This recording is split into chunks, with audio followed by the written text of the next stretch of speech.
Good evening. This is Lantern Glow Stories. Tonight's tale opens a door that was never fully closed, inside a room that waited quietly, trusting that someone would need it again. Settle in and let the lantern glow guide you into the night. The room sat at the end of the hallway, its door always slightly open, not wide, just enough to notice. When Clara Bennett returned to her family home after many years away, it was the first thing that felt unchanged. The living room had been rearranged, the walls repainted a lighter color, even the hallway rug had been replaced, but that door remained the same, ajar, patient, as though it had never stopped expecting someone.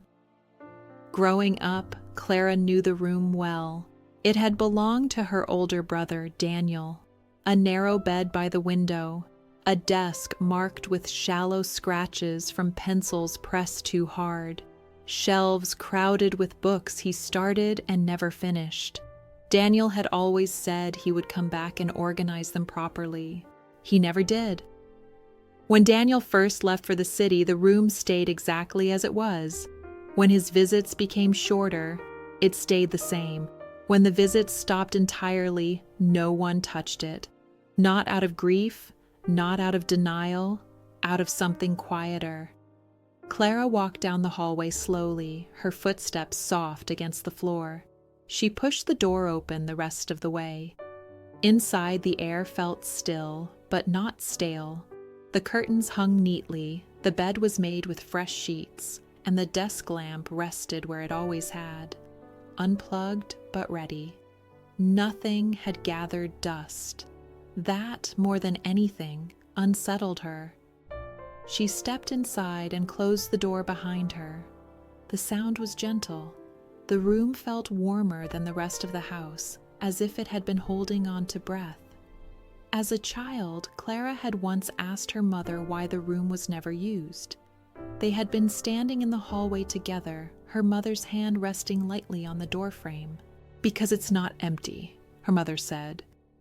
Clara had waited for more explanation. None came. Now, standing there years later, Clara understood. She crossed to the desk and ran her fingers along the familiar scratches. Each mark carried a memory. Late nights, unfinished plans, conversations that drifted off without conclusions. She opened the top drawer. Inside lay neatly stacked notebooks. Every page was blank, waiting. She sat down on the edge of the bed. The mattress dipped slightly beneath her weight, as though it remembered how to hold someone. Outside the window, the light softened into evening. Clara imagined Daniel standing in the doorway once more, hesitating. Not because he wasn't welcome, but because returning meant admitting that leaving hadn't solved everything. The thought didn't hurt. It steadied her. On the bookshelf, she noticed something she hadn't seen before, a small envelope tucked between two novels. Plain, unmarked. She pulled it free and opened it carefully. Inside was a single sheet of paper folded once. The handwriting was unmistakable. "If I ever need to come back, I know where I belong." Clara exhaled slowly. She stayed in the room as night arrived. The house creaked and settled around her. The hallway light cast a long, thin glow beneath the door. At some point, she lay back on the bed and stared at the ceiling. The room felt full, not crowded, not busy, simply present. Later, as she turned off the light and stepped back into the hallway, she paused. She did not close the door. She left it exactly as it had always been, slightly open. That night, Clara woke to the sound of movement, footsteps in the hallway, slow, unhurried. They stopped at the end of the hall. She remained still, listening. The door creaked softly, opening just a little more. Then silence. In the morning, sunlight reached into the room. The bed was still made, the notebooks untouched, but the desk lamp had been turned slightly, angled toward the window. as though someone had wanted more light. Clara smiled. Before leaving the house later that day, she stood in the hallway one last time.